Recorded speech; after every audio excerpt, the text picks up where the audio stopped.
అని చెప్పి అందరూ కూడా కొద్దిసేపు ఒక 2 హస్తాలు ప్రభు వైపు చాపి మనసారా ప్రభుని హృదయంలోకి ఆహ్వానించుకునే ప్రయత్నం చేద్దాం. దురాలోచన నా హృదయంలో రాకూడదు నాయన. అయ్యా నా తండ్రి, నాకున్న బాధలు నాకు జ్ఞాపం రాకూడదు, నాకున్న కష్టాలు జ్ఞాపం రాకూడదు, నాకున్న ఇబ్బందులు నన్ను ప్రభా మందిరంలో ప్రభా సమాధానంగా కూర్చోకుండా చేస్తున్నాను ఆయన.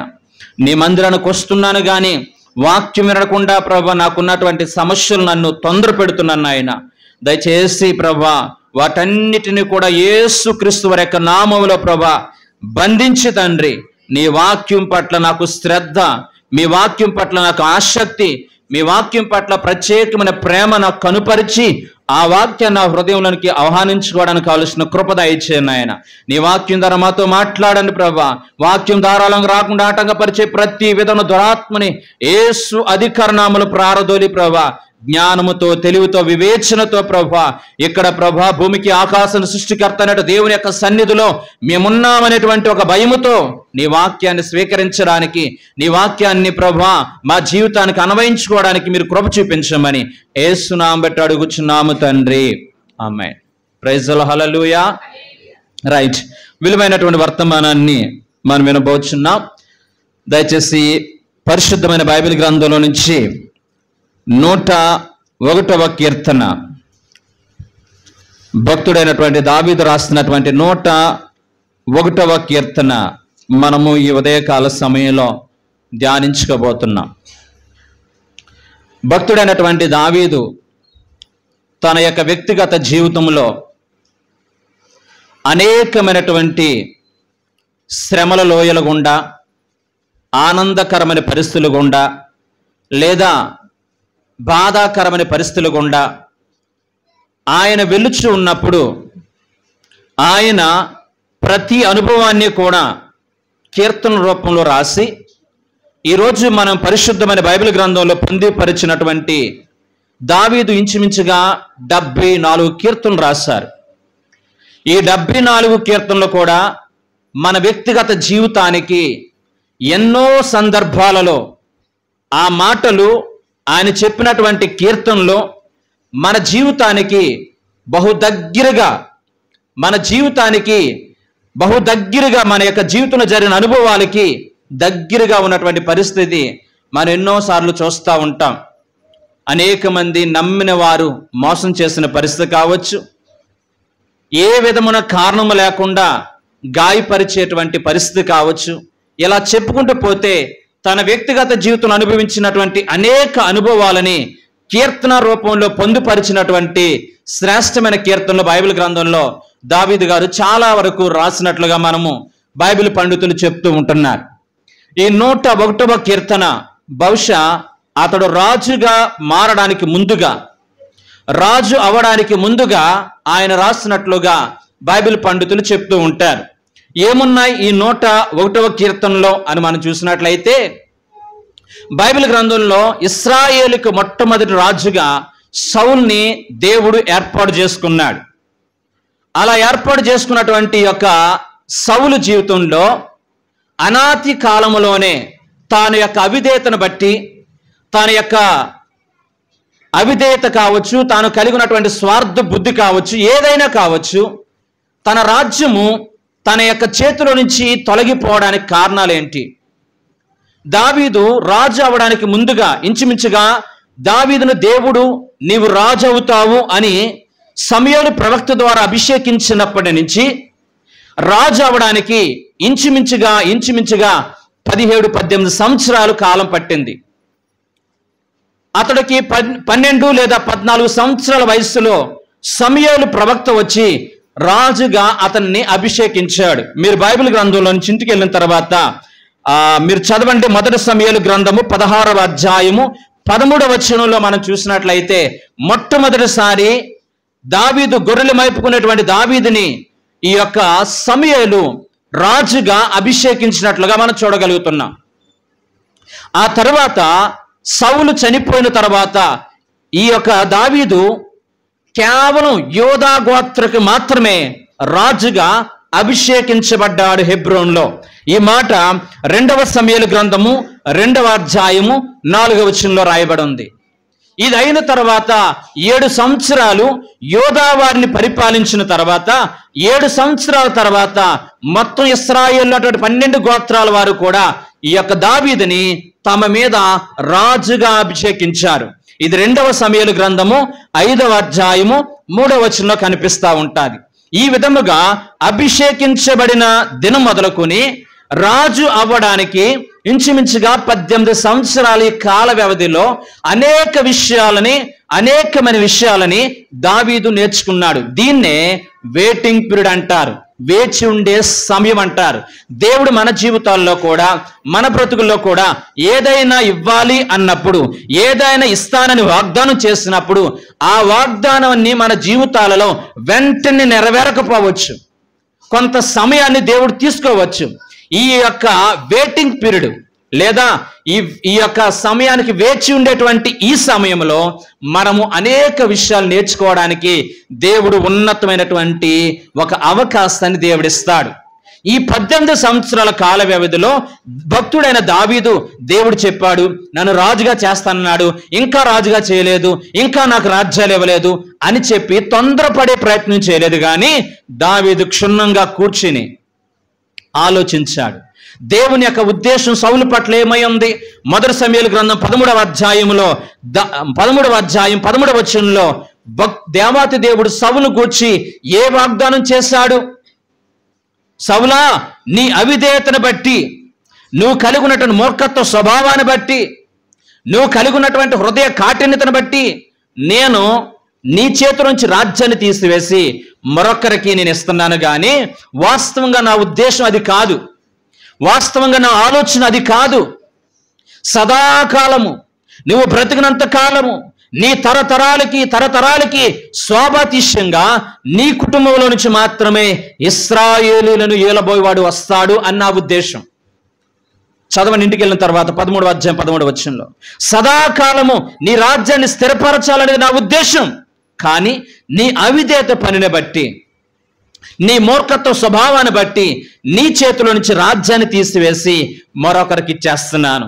అంటే దేవునికి ఆశీర్వాదం ఇవ్వడం తెలుసు, దేవునికి ఆశీర్వాదం తీయడం కూడా తెలుసు.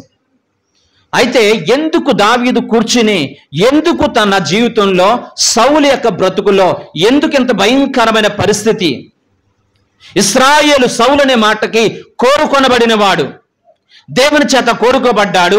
ఇశ్రాయేలు సర్వ సమాజం చేత 12 గోత్రాల కూడా ఒకే ఆమోదం తెలిపి మాకు సౌలు రాజు కావాలని చెప్పి ఈ దేవుడు ఏర్పాటు చేసుకోవడమే కాకుండా ప్రజలు కూడా ఏర్పాటు చేసుకున్నారు. దానికి సేవకుడైన సమూయేలు కూడా అక్కడ మద్దతు పలికాడు. ఇలాంటి శ్రేష్టమైనటువంటి సౌలు తన ముగింపు కాలంలో ఇంత భయంకరమైనటువంటి పరిస్థితి తన జీవితంలో రావడానికి కారణాలు ఏంటని చెప్పి ఈ యొక్క సౌలు యొక్క జీవితంలో జరిగిన ప్రతి సంఘటన గురించి కూడా దావీదు క్షుణ్ణంగా పరిశీలించాడు. దీన్ని బట్టి మనం ఏం నేర్చుకోవాలంటే, మనిషికున్న సర్వసాధారణంగా మనిషికున్న నైజం ఏంటంటే, మనం ఒకటి కోల్పోతే మరొకటి కనుక 2 కోల్పోతే మనకు ఒక నిరీక్షణ, వాడు 2 కోల్పోయాడు, నేను 1 కోల్పోయాను, వాడికంటే నేను చాలా బెటర్ అనుకునేటువంటి ప్రవృత్తి మంది. కానీ వాస్తవంగా మనం చూస్తే ఎవరైనా కానీ ఏదైనా కానీ నష్టపోతే, ఎవరైనా కానీ వాళ్ళ వ్యక్తిగత జీవితంలో భయంకరమైనటువంటి పరిస్థితి వాళ్ళ కుటుంబాల్లోకి వస్తే, వాళ్ళ సమాజంలోకి వస్తే మనమందరం కూడా పరిశీలించాలి. ఎందుకు ఆ మంచి కుటుంబం అలా అయిపోయింది? ఎందుకు ఆ మంచి సంఘము ఇలా అయిపోయింది? ఎందుకు ఆ ఉన్నతమైనటువంటి ఆ కుటుంబ వ్యవస్థ ఇలా కుప్పకూలిపోయిందని చెప్పి సంతోషంగా 10 మంది దగ్గర చెప్పుకోవడం కంటే ఎందుకు ఇలాంటి పరిస్థితి రావడానికి దారి తీసిన పరిస్థితులు ఏంటి, అవి నా జీవితంలో రాకుండా నేను ఏ విధంగా జాగ్రత్త పడాలి, ఇది నేర్చుకునే వారికి ఉండేటువంటి సహజ గుణం. ఇది అభివృద్ధి చెందే వారికి ఉండేటువంటి సహజ గుణం. మన నైజం ఏంటంటే, ఎవరైనా నష్టపోతే గనక వాళ్ళు నష్టపోయారని చెప్పి మనము డబ్బా కొట్టి అనేక మందికి ప్రచారం చేసేటువంటి ప్రచారకర్తలుగా ఉంటాము. కానీ ఎందుకు వాళ్ళ జీవితాలలో అలాంటి పరిస్థితి వచ్చింది, ఆ ఉన్నతమైనటువంటి పరిచర్య ఎందుకు అలా పతనమైపోయింది, అలాంటి పరిస్థితి నాకు రాకుండా నేనేం చేయాలి అని చెప్పి దేవుని యొక్క సన్నిధిలో మనం అందరం కూడా పరిశీలనగా తెలుసుకోవాలి. దావీదు అదే చేశాడు. దావీదు కూర్చుని ఈ 18 సంవత్సరాల కాలంలో నేను ఎలా పరిపాలించాలి, నా ముందు రాజైన సౌలు ఎలా పరిపాలించాడు, ఎలా ప్రారంభించాడు, ఎలా ముగించుకున్నాడు, ఏ విధముగా తన జీవితం అంతా కూడా పతనానికి దారి తీసేటట్లుగా ఏ విధంగా తన జీవితంలో అనేకమైనటువంటి తప్పు నిర్ణయాలు తీసుకున్నాడు, ఏ విధముగా దేవుడు చెప్పినటువంటి మాట ప్రకారం కాకుండా తన సొంత ఆలోచన ప్రకారంగా ఒక అవిధేయుడిగా బ్రతికాడు. ఎన్ని సందర్భాలలో సేవకుడైనటువంటి సమూయేలుని ఏడ్పించాడు. అభిషేకించబడినటువంటి దైవ సేవకుల్ని ఒక స్వార్థపు ఆలోచన బట్టి, ఒక అసూయ బుద్ధిని బట్టి 85 మంది ప్రవక్తల్ని, 85 మంది సేవకుల్ని నిర్దాక్షిణ్యంగా చంపించాడు. తన చుట్టూ కూడా తన రాజ్యంలో లేదా తన యొక్క క్యాబినెట్లో, తన యొక్క మంత్రిత్వ శాఖలో ఎలాంటి భయంకరమైనటువంటి వ్యక్తుల్ని ఏర్పాటు చేసుకున్నాడు. దోయాగు లాంటి వాళ్ళు కావచ్చు, ఇంకా అనేక మంది తప్పుడు సమాచారం ఇచ్చేవారిని, ఎదుటి వారిని గూర్చి తప్పుడు సమాచారం చెప్పేటువంటి అనేక మంది చెప్పుడు మాటలు చెప్పేటువంటి వ్యక్తులను తన చుట్టూ ఏర్పాటు చేసుకున్నాడు. దేవుని దగ్గర విచారణ చేయడం మానేశాడు. సమస్య వచ్చినప్పుడు దేవుని వెతకడం మానివేశాడు. ఇవన్నీ కూడా సౌలు జీవితంలో తన యొక్క పతనానికి దారి తీసినటువంటి పరిస్థితులు. ఇవి నా జీవితంలో నేను చేయకూడదు, ఇవి నా బ్రతుకులో నేను పాటించకూడదు, వీటిని నా జీవితం ఎన్నడూ కూడా ఇలాంటి వారిని నా దగ్గరికి చేరనివ్వకూడదు. సౌలు యొక్క బుద్ధి అలాంటివి తెలుసండి. నేను చాలా ఆశ్చర్యం అనిపించింది ఈ మాట చదివినప్పుడు. మొదటి సమూయేలు గ్రంథము 23వ అధ్యాయము 19వ వచనాన్ని చూసినట్లయితే, మొదటి సమూయేలు గ్రంథము 23వ అధ్యాయము 19వ వచనంలో ఈ విధంగా రాయబడి ఉంటుంది. సౌలు యొక్క వ్యక్తిత్వం ఎంత అజ్ఞానంతో ఉందో ఈ మాటను చదివితే మనకు జ్ఞాపకం వస్తుంది అండి. చూడండి,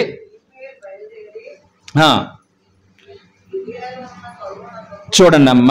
జిఫీయులు బయలుదేరి గిబియానులో ఉన్న సౌలు వద్దకు వచ్చి, యోషీమునకు దక్షిణమున ఉన్న హకీలా మన్యములోని అరణ్య కొండ స్థలమందు మా మధ్య దావీదు దాగి ఉన్నాడే, రాజా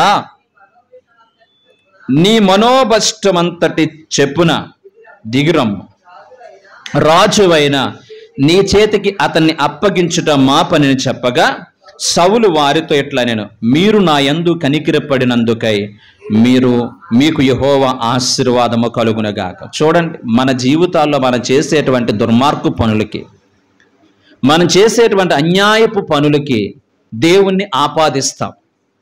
చూడండి, బైబిల్ గ్రంథంలో సౌలు యొక్క వ్యక్తిత్వం ఎంత ఘోరాతి ఘోరమైందో చూడండి. అక్కడ ఉన్నటువంటి జిఫీయులు దావీదును గూర్చి సమాచారం ఇచ్చారు. ఇదిగో దావీదు అనేవాడు మా దగ్గర తలదాచుకుంటున్నాడు, రాజా సౌలా నువ్వు శీఘ్రంగా వచ్చి దావీదును తీసుకెళ్లి చంపేసాయి, వాడిని మేము అప్పగిస్తాం అని చెప్పి జిఫీయులందరూ కూడా సౌలు దగ్గర మెప్పు పొందడానికి ఈ విధమైనటువంటి సమాచారాన్ని సౌలుకి చేరవేస్తే సౌలు అంటున్నాడు కదా, నా యందు కనికరపడి, ఏంటండి నేనెంతో కష్టపడుతున్నానని, దావీదును తరుముతుంటుంటే వాడు కనపడతలేదని చెప్పి నేను బాధపడుతున్నానని, నేను శ్రమ పడుతున్నానని, నిద్రలేని రాత్రులు గడుపుతున్నానని నా యందు కనికరపడి మీరందరూ నాకు సహాయం చేసిన ఆ సహాయాన్ని బట్టి యెహోవా ఆశీర్వాదం మీరు పొందుదురుగాక. ఎంత దుర్మార్గపు వచనాలు పలుకుతున్నాడో చూడండి.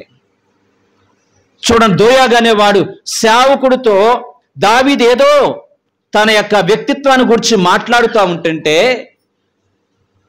ఆ కత్తి తీసుకుని సౌలును చంపడానికి సేవకుడే అతను పంపిస్తున్నాడని చెప్పి దోయాగానే వాడు సౌలు దగ్గరికి వెళ్ళి చెప్పుడు మాటలు చెప్తే, ఇవన్నీ నిజమనుకుని చెప్పుకుని పగ ప్రతీకారాలు పెంచుకున్న వ్యక్తి సౌలు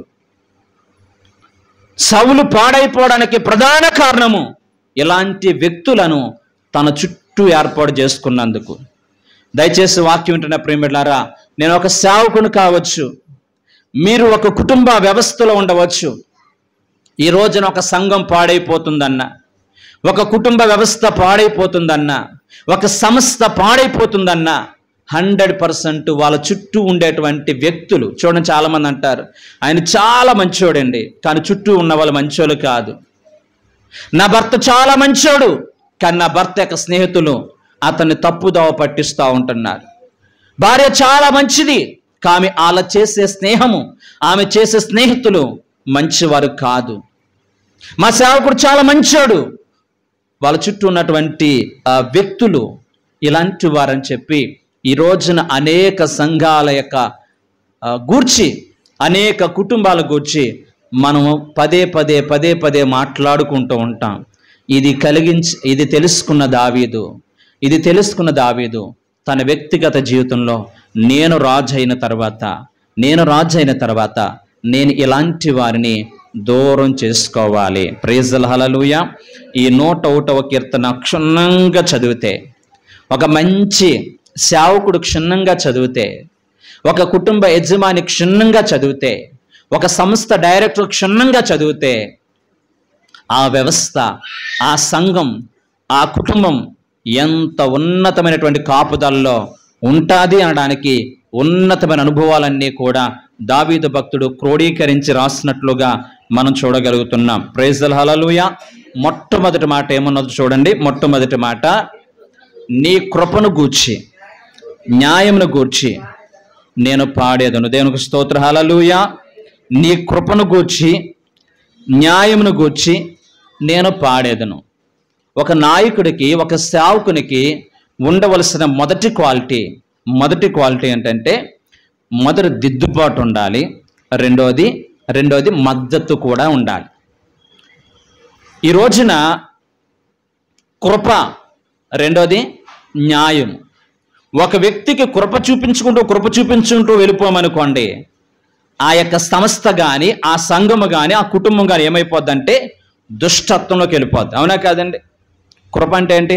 ఏం చేసినా పర్లేదు, ఏం చేసినా కానీ ఏముందిరా తర్వాత తెలుసుకుంటారులే, ఏముందులే అని చెప్పేసి ఏమాత్రం గద్దించకుండా విపరీతమైనటువంటి ప్రేమని మన పిల్లల మీద కానీ మనం కనుపరిచామనుకోండి, రాబోయే దినాల్లో వాళ్ళు ఏమైపోతారు? దుష్టత్వంలోకి వెళ్ళిపోతారు. అవునా కాదండి? ఏమైపోతారు? దుష్టత్వంలోకి వెళ్ళిపోతారు. తర్వాత ఒక స్థాయికి వచ్చిన తర్వాత వాళ్ళకి చెప్పినా కానీ వాళ్ళు వినరు. కాబట్టి సేవకునికి లేదా ఒక తండ్రికి ఈ యొక్క న్యాయము, కృప రెండు కళ్ళ లాంటివి, రెండు కాళ్ళు లాంటివి. ఒక కృపతోనే సంఘాన్ని నడిపించుకోవాలి, ఒక కృపతోనే ఒక కుటుంబాన్ని నడిపించుకోవాలనుకుంటే అది అంత సాధ్యమనేది కాదు.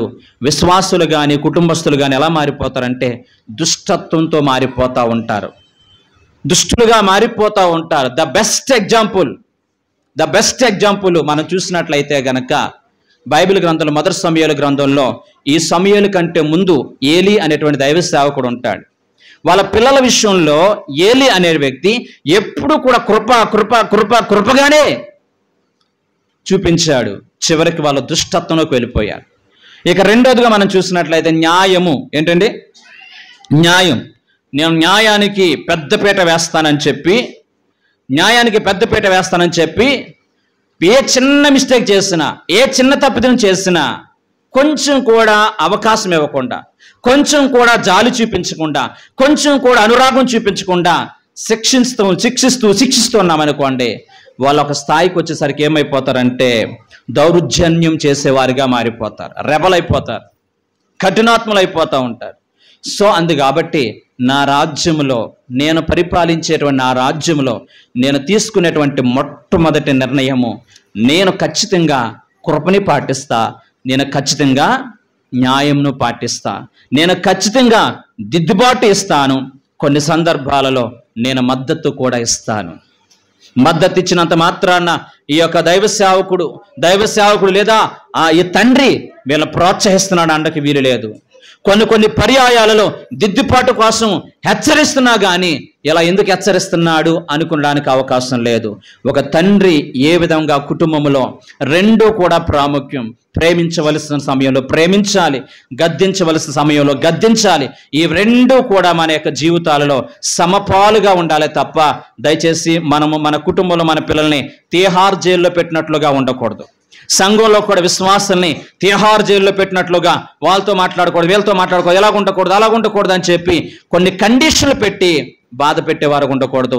At the same time freedom ఇచ్చేసి, లేదా విలువైనటువంటి సమయంలో గద్దించవలసిన సమయంలో చూచుచున్నట్లుగా ఉండిపోతే గనక అది కూడా ప్రమాదమే. కాబట్టి దావీదు తన వ్యక్తిగత జీవితంలో మొట్టమొదటిసారి రాజ్యాన్ని ఎలా పరిపాలించాలంటే న్యాయముతోనూ అలాగే కృపతోను నేను రాజ్యాన్ని కట్టుకోవాలి. ప్రైజ్ హల్లెలూయా. దావీదు రాజ్యము తరతరాలకి స్వాభతిష్యంగా ఉండడానికి ఒక ప్రధాన కారణము, దావీదు 40 సంవత్సరాలు కూడా 30 సంవత్సరాల వయసులో రాజు అయ్యాడు. తాను పరిపాలించిన 40 సంవత్సరాలు కూడా ఇశ్రాయేలు ప్రజలకి సుభిక్షమైనటువంటి పరిపాలన అందించాడు. ఇటు దేవునితో చక్కని సహవాసం కలిగి ఉన్నాడు, ప్రజల్ని కూడా చక్కగా పరిపాలించాడు. ప్రధాన కారణము తను నేర్చుకున్నటువంటి నూతన అనుభవాలు, తను నేర్చుకున్నటువంటి ఫెయిల్యూర్లో నుంచి కూడా, అంటే ఆ పాడైపోయిన వారి దగ్గర నుంచి కూడా నేర్చుకోవడానికి ఎన్నెన్నో పాఠాలు మనం నేర్చుకోవాలే తప్ప వాళ్ళు పాడైపోరు వాళ్ళ పతనమైపోరు అని చెప్పి మనము సమాచారాన్ని మోసేటువంటి వ్యక్తులుగా ఉండకూడదు. దేవునికి స్తోత్రం. హల్లెలూయా. రైట్. ఇది చూడండి, దయచేసి అందరూ కూడా గమనించండి. ఈ యొక్క అనుభవాన్ని ప్రతి ఒక్కరూ కూడా గమనించండి. కుటుంబంలో తల్లిదండ్రులు అనుభవం కలిగి ఉండాలి. 101వ కీర్తనలో రాయబడిన ప్రతి అనుభవాన్ని కుటుంబంలో భార్య భర్తలు కలిగి ఉండాలి. అలాగే సేవకుడు కలిగి ఉండాలి, ఒక సంస్థ అధికారి కలిగి ఉండాలి, లేదా ఒక ఉన్నతమైనటువంటి ఏ కార్యక్రమం చేసేవారికైనా ఇలాంటి మంచి లక్షణాలు 101వ కీర్తనలో దావీదు చెప్పిన సలహాల్ని మనం పాటించే వారిగా ఉండాలి. ఈ కీర్తనకి ఎంత ఉన్నతమైన అద్భుతమైనటువంటి చరిత్ర ఉందంటే, ఈ కీర్తనలో మొత్తం వచనాలు ఎన్నండి? 101వ కీర్తన ఎన్ని? 8 వచనాలు. 8 వచనాల్లో నుంచి మార్టిన్ లోథరన్ అనేటువంటి వ్యక్తి, ఎవరండి? మార్టిన్ లోథరన్ అనేటువంటి గొప్ప సంస్కరణకర్త ఈ 101వ కీర్తన అంతా కూడా చదివి 8 వచనాలు కాస్త 80 పేజీల వ్యాసం రాశాడంటే. ఎన్నండి? దేవుని వాక్యం అనేది నిధి లాంటిది. దేవుని వాక్యం ఎలాంటిదండి?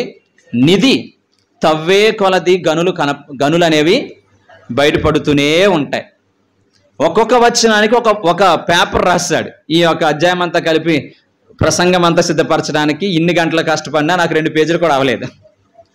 కానీ ఈ మార్టిన్ లోథరన్ అనే ఆయన ఈ 8 వచనాలని 80 పేజీల వ్యాసాన్ని రాశాడంట. చరిత్రకారులు దానికి ఇచ్చిన పేరేంటో తెలిసింది? Blue print for the civil leader. ఒక మంచి లీడర్కు ఉండవలసినటువంటి నమూనా, ఒక మంచి లీడర్కు ఉండవలసినటువంటి ఒక నకలు అంటారు కదండి, ఒక నకలు అంటే దాని అర్థం తెలుగులో ఇంగ్లీష్లో ఏమంటారండి? Duplicate copy. ఇంత ఉన్నతమైనటువంటి అనుభవాలని మార్టిన్ లోథరన్ గారు ఈ 101వ కీర్తన నుంచి అనేక విషయాలు రాశారు. ఇప్పటికి కూడా ప్రపంచంలో అనేక దేశాలు బైబిల్ ఆధారంగా చేసుకుని పరిపాలిస్తున్నటువంటి దేశాలు ఎన్నెన్నో ఉన్నాయి. ఒక దేశాన్ని గురించి నేను జాగ్రత్తగా చదివితే అద్భుతం అనిపించింది. ఆ దేశం పేరు నమీబియా. ఆ దేశం యొక్క అధికారి పేరు హేగే జింగోబ్ అనేటువంటి ఈయన 1990వ సంవత్సరంలో, రీసెంట్గా 1990వ సంవత్సరం మార్చి 21వ తారీఖున దక్షిణాఫ్రికా దేశం నుంచి నమీబియాకి ఒక ప్రత్యేకమైనటువంటి స్వతంత్రం అనేది సాధించగలిగారు. కడు పేదరికం ఉన్నటువంటి యొక్క దేశం అనాది కాలంలోనే, అతి తక్కువ టైంలోనే ఈ రోజున ఒక ఉన్నతమైనటువంటి మధ్యస్థ, అంటే పేదరికము కాదు, అలాగని చెప్పి ధనిక దేశం కాదు, మధ్యస్థ దేశముగా ఈ రోజున చలామణి అవుతుంది. ఆ ప్రాంతంలో ఉన్నతమైన ఖనిజాలని వాళ్ళు, యురేనియం అంటే మంచి ఖనిజాలని వారు తవ్వి తీసుకుని ఆ దేశాన్ని సుభిక్ష దేశముగా వాళ్ళు నడిపించుకోగలుగుతున్నారు. ఆ దేశంలో ఉన్నటువంటి ప్రతి ఒక్కరూ కూడా ఈ 101వ కీర్తన ఆధారంగా రాజ్యాన్ని పరిపాలిస్తూ, మా దేశంలో దుష్టులకి, మా దేశంలో ఎవరు కూడా పొరపాటున కూడా దుష్టత్వానికి చోటు ఇవ్వడానికి వీల్లేదు. ప్రతి నాయకుడు ప్రతి మంత్రిత్వ శాఖలు ఉండే ప్రతి నాయకుడు కూడా ఎన్నికలకు ముందు వాళ్ళ యొక్క సివి అనగా వాళ్ళ యొక్క రెజ్యూమ్ని ఏ రకమైనటువంటి తప్పులు లేకుండా సమర్పించాలి. వాళ్ళకు వచ్చినటువంటి ప్రతి శాలరీ కావచ్చు, వాళ్ళకు వచ్చిన ప్రతి దాంట్లో కావచ్చు 20% 20% డబ్బుని పేదలకి ఖర్చు పెట్టాలి. రాబోయేటువంటి కాలంలో మన దేశంలో పేదవారు ఉండడానికి వీలు లేదు. ఒక నాయకుడిగా నేను చేసి చూపిస్తున్నాను. మీరు కూడా ఆ విధముగా దేశములో పేదరికాన్ని నిర్మూలన చేయడానికి మనమందరము కూడా తోడ్పడాలి అని చెప్పి ఆ యొక్క ఉన్నతమైనటువంటి పేరు the ideal ruler, praise the lord, hallelujah, a mirror of magistrate, ఇలా చెప్పుకుంటూ పోతే గనక న్యాయాధికారులకి అద్దం లాంటిది 101వ కీర్తన. అంతేకాకుండా ఆదర్శ పాలకులకి ఒక శ్రేష్టమైన ఆధారము 101వ కీర్తన. రాజు సంకల్పం, ద కింగ్ ఆఫ్ రిజాల్వ్, రాజు సంకల్పానికి ఈ యొక్క కీర్తన ఆధారం. ద ప్రిన్స్ ఆఫ్ సామ్, ఇలా చెప్పుకుంటూ పోతే ఎన్ని బిరుదులిచ్చారు 101వ కీర్తనకి. ఒక రాజు ఎలా పరిపాలించాలో నేర్చుకోవాలని చెప్పి నబిబి అనేటువంటి దేశస్థులు ఈ 101వ కీర్తనని ఆధారంగా చేసుకుని వాళ్ళు చక్కని పరిపాలన అందిస్తూ ఉంటుంటే దేశము పురోగతితో సాగిపోతూ ఉంటుంది. ఇంచుమించుగా 90% మంది, 100కి 90% మంది ఒక శ్రేష్టమైనటువంటి క్రైస్తవులుగా వాళ్ళు ఉన్నారు. పర్యావరణాన్ని కూడా ఎలా పరిపాలించాలని, పర్యావరణాన్ని కూడా ఎలాగా కాపాడుకోవాలనడానికి కూడా ముందు నాంది పలికిన శ్రేష్టమైన దేశముగా ఈ నమీబియా ఉంది. ఇన్ని ఉన్నతమైనటువంటి మోరల్స్, ఒక భయంకరమైన అట్టడుక్కి వెళ్ళిపోయినటువంటి దేశం, భయంకరమైనటువంటి స్థితిలో ఉన్న ఈ దేశాన్ని ఈ రోజున నాయకులు అందరూ కూడా, ఆ యొక్క దేశం ఉన్నటువంటి వారందరూ కూడా కష్టపడి ఈ స్థితికి తీసుకురావడానికి కారణము మన రాజ్యంలో, మన దేశంలో పొరపాటున కూడా దుష్టులకి అధికారంలో చోటు ఉండదు. నేను అధికారిని, నేను పరిపాలించేటువంటి వ్యక్తిని, నేను కరప్షన్ లేకుండా, దాన్ని ఏమంటారండి, అవినీతి లేకుండా నేను పరిపాలిస్తున్నాను. నా కింద ఉన్నటువంటి మంత్రి శాఖస్తులు కూడా ఆ విధంగానే కరప్షన్ లేకుండా, ఏ రకమైన అవినీతికి తావివ్వకుండా మీరు సుపరిపాలన అందించాలి, దేవుడు చూస్తున్నాడు అన్నట్లుగా.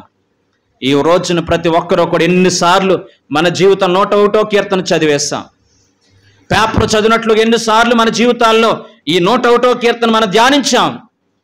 ఎప్పుడైనా ఏ రోజునైనా ఆ కీర్తనలో ఎప్పుడైనా కృప అంటే ఏంటి, న్యాయం అంటే ఏంటి, ఎందుకు దావీదు తన వ్యక్తిగత జీవితంలో దుష్టులకి నా యొద్ద చోటు లేదు అంటున్నాడు. తన జీవితంలో తను చేసిన మొట్టమొదటి పని, నా యొక్క రాజ్యములో దుష్టులకి ఏమి లేదంటండి, చోటు లేదు. నా యొక్క రాజ్యంలో దుష్కార్యమును ఉంచుకొనను అంటున్నాడు. నా యొక్క రాజ్యములో దేవుని యొక్క భక్తి లేనటువంటి ప్రజలని నేను సహించను. అలాగే అతని సన్నిధుల్లో చెప్పుడు మాటలు చెప్పేవారు. సౌలు పతనం అయిపోవడానికి కారణం ఎవరని చెప్పండి. రెచ్చగొట్టే వాళ్ళు ఉండవు. దయచేసి మీ కుటుంబాల్లో ఒక భార్య నేను రెచ్చగొట్టే వాళ్ళు ఉంటే కనుక నీ కుటుంబాన్ని కాపురాన్ని కోల్చుకుంటున్నావని గుర్తెరుగు. దయచేసి ఒక యజమానుడా, ప్రతి ఒక్కరు గమనించండి, కొంతమంది చెప్పుడు మాటలు చెప్తా ఉంటుంటే అది నిజమా కాదని చెప్పి ఆలోచించకుండా కుటుంబ వ్యవస్థని, సంఘ వ్యవస్థని వినాశనం చేసుకునే వ్యక్తులుగా ఉండకూడదు. అందుకనే దావీదు దుష్టులకి, డాంబికులకి, లేదా చెడ్డ సమాచారం చెప్పేవారికి, వక్ర బుద్ధి కలిగిన వారికి, ఇతరుల మీద నిందలు మోపేవారికి నా యొద్ద చోటు లేదు. ప్రైజ్ ద లార్డ్, హల్లెలూయా. అంతేనండి, ఇవన్నీ ఉన్నాయా లేదా కీర్తనలో? ఎవరికి? దుష్టులకి నా యొద్ద చోటు లేదు, డాంబికులు నా యొద్ద చోటు లేదు, నిందలు మోపే వారికి నా యొద్ద చోటు లేదు, ఇతరుల గురించి చెడ్డ సమాచారం చెప్పి ప్రతిసారి కూడా అనేక కుటుంబ వ్యవస్థలని, పచ్చగున్న కాపురాలని కూలగొట్టేటువంటి వారికి నా యొద్ద చోటు లేదు, వారికి నేను దూరంగా ఉంటాను అని చెప్పేటువంటి జాగ్రత్తలు మనము కలిగి ఉండాలని వాక్యం సెలవిస్తూ ఉంటుంది. దేవుని స్తోత్రం. హల్లెలూయా, హల్లెలూయా. రైట్. ప్రతి ఒక్కరము కూడా ఇలాంటి ఉన్నతమైనటువంటి కీర్తనం అనే యొక్క వ్యక్తిగత జీవితంలో అన్వయించుకోవాలి. దావీదు ఒక మాట అంటాడు, 101వ కీర్తన 6వ వచనం ఒకసారి చదవండి. 6వ వచనం.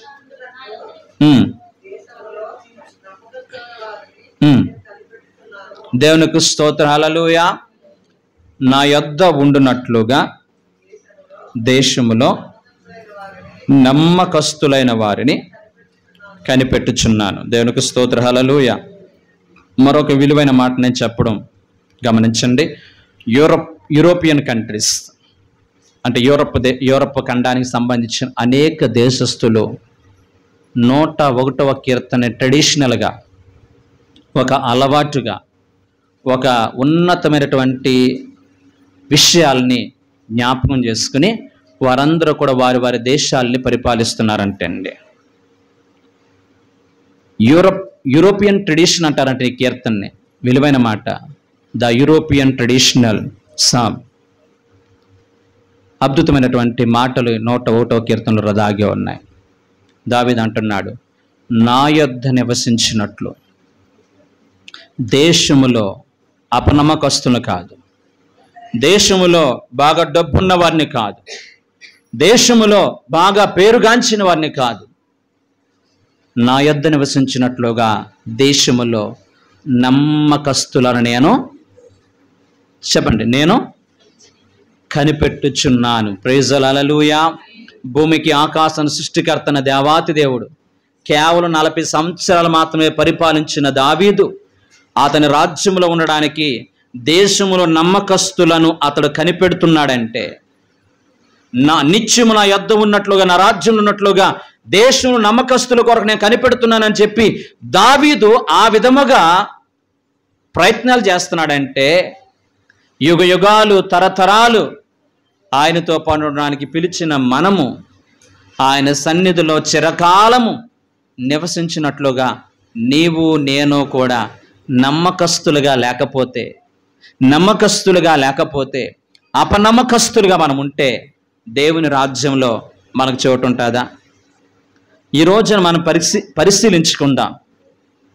మనకెంత డబ్బు ఉంది, ఎంత జ్ఞానం ఉంది, ఎంత ఆస్తిపాస్తులు ఉన్నాయి, ఎంత కుటుంబ బలం ఉంది, ఎంత ఆరోగ్యం ఉంది, వాటిని గూర్చి మనం మాట్లాడుకోవడం కంటే నేను నా దేవుని దృష్టిలో నమ్మకస్తున్నా, నేను నా దేవుని యొక్క దృష్టిలో నమ్మకమైన వ్యక్తినా, ఆ రోజున దావీదు ప్రకటించిన ఆ ప్రకటన ఈ ఉదయకాల సమయంలో దేవాతి దేవుడు మన మధ్యన ప్రకటిస్తే, ఈ సంఘములో, ఈ ప్రాంతములో నా యొద్ద నివసించినట్లుగా నేను నమ్మకస్తుల్ని నేను కనిపెడుతున్నానంటే గనక మన నమ్మకస్తులుగా దేవుని దగ్గర ఉండగలుగుతామా?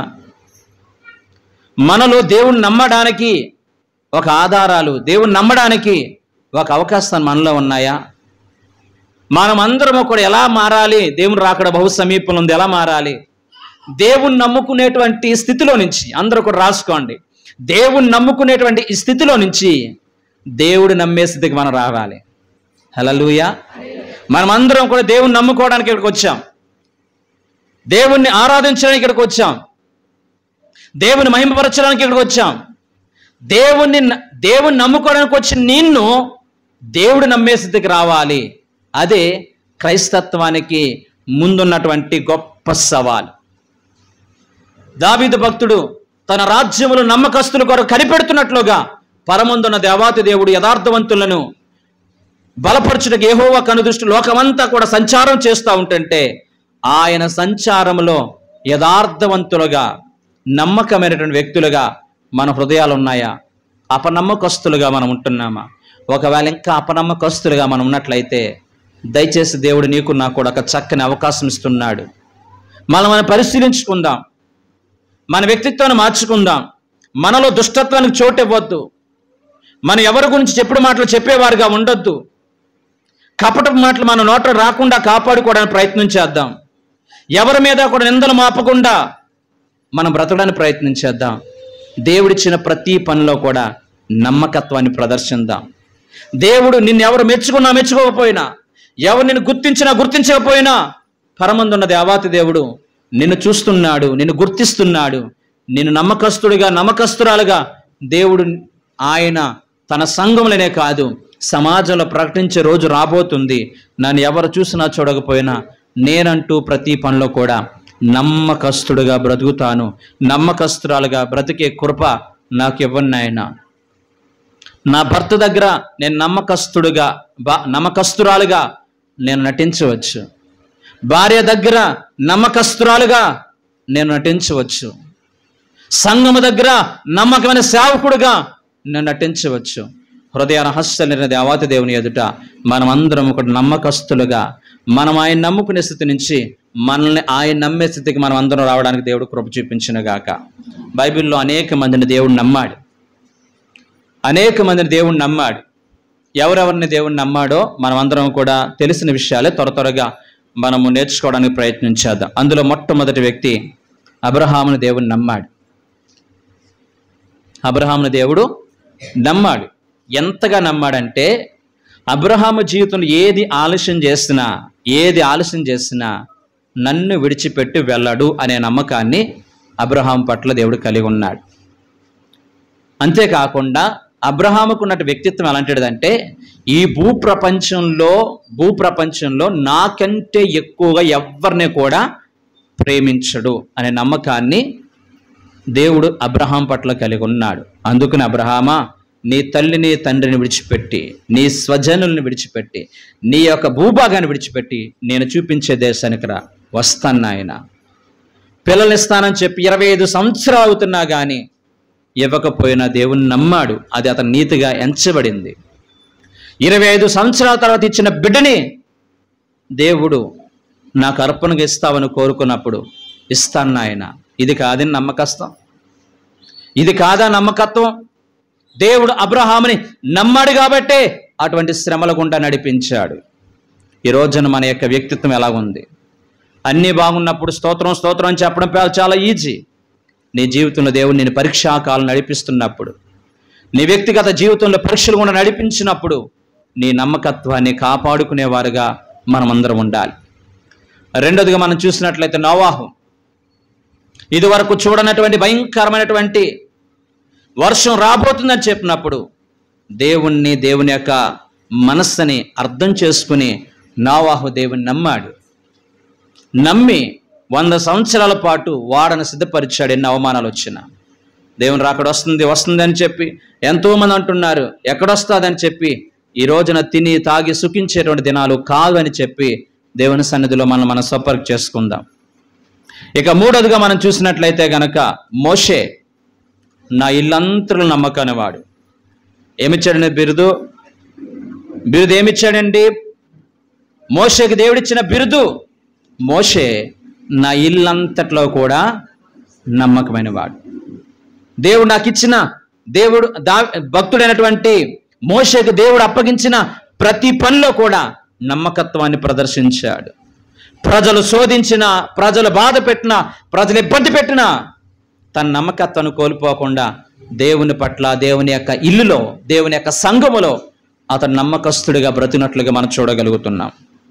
అలాగే సమూయేలు దేవునికి అనుకూలమైన సేవ చేసి చనిపోయేంత వరకు కూడా నమ్మకమైన సేవకుడిగా సమూయేలు బ్రతుకున్నట్లుగా మనం చూడగలుగుతున్నాం.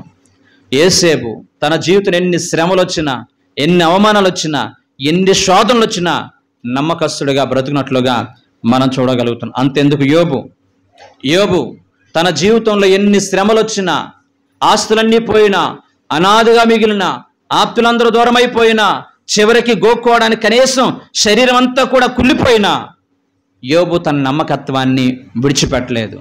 దేవునికి తెలుసు ఎన్ని శ్రమలు వచ్చినా యోబు నమ్మకస్తుడిగా బ్రతుకుతాడని. ఈ రోజున చిన్న విషయాలకి చిన్న సమస్యలు వస్తుంటే మన జీవితాల్లో మనం చేసుకున్నటువంటి స్వయంకృత అపరాధాన్ని బట్టి సమస్యలు కొని తెచ్చుకున్నా కానీ వాటిని దేవునికి ఆపాదించి నా జీవితంలో ఏం చేశాడు దేవుడు అని చెప్పి దేవుని విడిచిపెట్టి వెళ్ళిపోయేటువంటి ఈ రోజుల్లో, అపనమ్మకస్తున్న ఈ రోజుల్లో నిన్ను దేవుడు నమ్మకస్తురాలుగా మార్చునుగాక. ప్రైజుల్ హల్లెలూయా. ఏలియా ప్రజలందరూ కూడా, అబద్ధ ప్రవక్తలందరూ కూడా ఒక చోట ఉంటే దేవుని పక్షాన్ని నిలబడి నమ్మకమైన సేవకుడిగా నిలబడినట్లుగా మనం చూడగలుగుతున్నాం. మగ్దలేని మరియా నమ్మకస్తురాలుగా దేవుని యొక్క సన్నిధిలో ఆయన యొక్క పునరుద్ధానాన్ని నమ్మి అనేక మందికి ప్రచారం చేసినటువంటి నమ్మకస్తురాలుగా సేవ చేసినట్లుగా మగ్దలేని మరియాను గురించి బైబిల్ చెప్పబడుతుంది. అంతెందుకు మనం ఆరాధిస్తున్న జీవం గల యేసుక్రీస్తు ప్రభువారు నమ్మకస్తుడుగా ఆయన ఈ 33.5 సంవత్సరాలలో దేవుడు ఆయనకు అప్పగించిన ప్రతి పనితో పాటు తల్లిదండ్రుల పట్ల, కుటుంబం పట్ల బంధాలు, బాంధవ్యాలు, అనురాగాలు, ఆప్యాతలు కలిగి ఈ ప్రపంచానికి ఉన్నతమైన నమ్మకానికి ఒక చక్కని ముద్రని యేసు ప్రభువారు వేసి ఈ లోకానికి ఉన్నతమైనటువంటి మాదిరి చూపించి వెళ్ళాడు. కాబట్టి వీళ్ళందరూ భక్తులకు వచ్చి రాయబడినటువంటి ఏకైక మాట నమ్మకత్వం.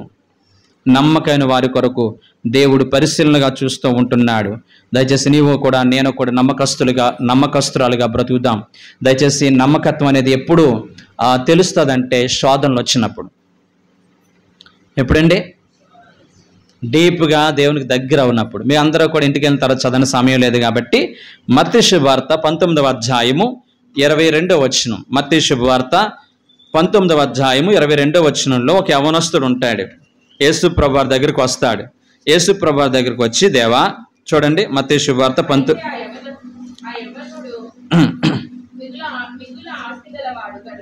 మిగిలి ఆస్తి గలవాడు గనుక ఆ మాట విని వ్యసన పడుచు వెళ్ళిపోయాను. ఎందుకు వెళ్ళిపోయాడంటే అండి, ఇదిగో ఒకడు ఆయన వద్దకు వచ్చి, బోధకుడా నిత్యజీవం పొందడానికి నేను ఏ మంచి కార్యంలో చేయవాలని ఆయన అడిగాడు. అందుకు ఆయన, మంచి కార్యం గురించి నన్ను ఎందుకు అడుగుచున్నావు?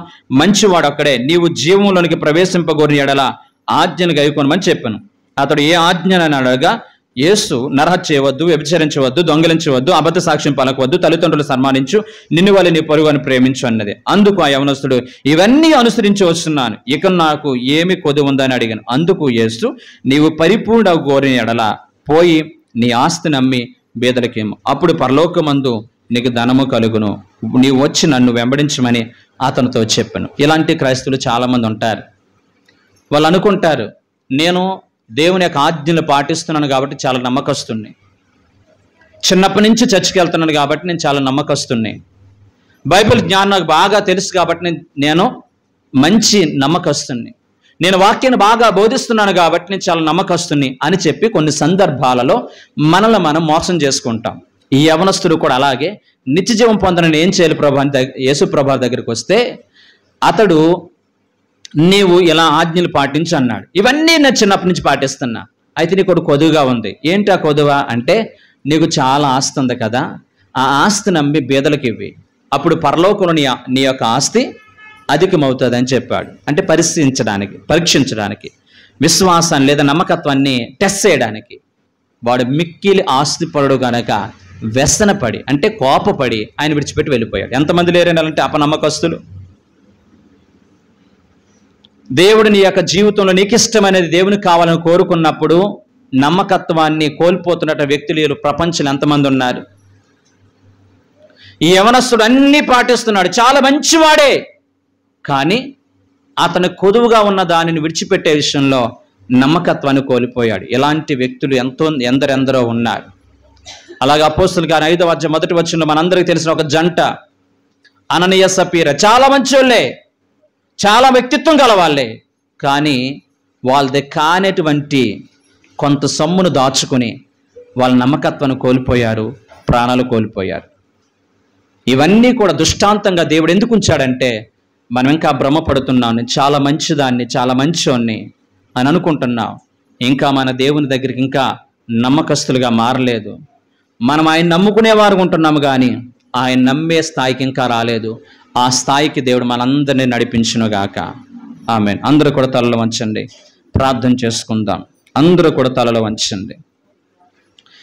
మమ్మల్ని మిక్కిలిగా ప్రేమించిన మా ప్రియ పరలోకపు తండ్రి, దావీదు భక్తుడు తన వ్యక్తిగత జీవితంలో దేశంలో నా యొద్దనున్నట్లుగా నమ్మకస్తులను కనిపెడుచున్నాను, నమ్మకస్తులే నా రాజ్యంలో ఉంటే నా రాజ్యం సుభిక్షంగా ఉంటుంది అని చెప్పి దావీదు ఏ విధముగా ఒక ప్రకటన ఇచ్చాడో, భూమికి ఆకాశం సృష్టికర్తన నీవు తండ్రి, నీ రాజ్యములో నిత్యము ఉండునట్లుగా నమ్మకస్తులను నువ్వు కనిపెడితే, నేను నమ్మకస్తునేనా నాయన, నేను నమ్మకస్తురాలనేనా నాయన, నేను ఇంకా భక్తి ముసుగులో ఉండి అంతా మంచిదని చెప్పి ఆ యవనస్తుడు ఏ విధంగా నిత్య జీవంలో నుంచి ఆ యొక్క ఉన్నతమైన కృపను కోల్పోయాడో, అననీయ సప్ఫీర అపనమ్మకత్వాన్ని బట్టి ఏ విధంగా ప్రాణాలు కోల్పోయారో, ఈ రోజున సమాజంలో అనేక మంది అపనమ్మకస్తులుగా మారి శోధనలు వచ్చినప్పుడు, కష్టాలు వచ్చిన, ఇబ్బందులు వచ్చినప్పుడు ఏం ప్రార్థనలు, ఏం దేవుళ్ళే అని చెప్పి నీకు దూరం అయిపోతున్న అపనమ్మకస్తులు కోకొల్లగా ఉంటున్నారు నాయన. వారందరినీ కూడా పరిశీలనగా మాట్లాడి తండ్రి, వారందరూ కూడా స్వపరీక్ష చేసుకుని, నా జీవితంలో ఈ పరిస్థితి రావడానికి నా స్వయంకృత అపరాధమే తప్ప దేవుని యొక్క ప్రమేయం కాదు. దేవుడు చెప్పినట్లుగా నేను బ్రతికితే, దేవుడు చెప్పినట్లుగా నేను ప్రవర్తిస్తే ఈరోజు నా స్థితి అలా అయ్యేది కాదని ఒక్కసారి అయా మిమ్మల్ని పరీక్షించుకోవడానికి కావలసిన కృప దయచేయమని, వాక్యం ప్రతి ఒక్కరు హృదయాలు నీరు కట్టి ఫలింపచేయమని, ఈ వాక్యం వింటున్న ప్రతి ఒక్కరికి కూడా ఒక ప్రత్యేకమైనటువంటి ఆసక్తిని కలుగజేసి వారు కూడా నమ్మకస్తులుగా మారడానికి కృప చూపించమని యేసు నామమున బట్టి అడుగుచున్నాం తండ్రి.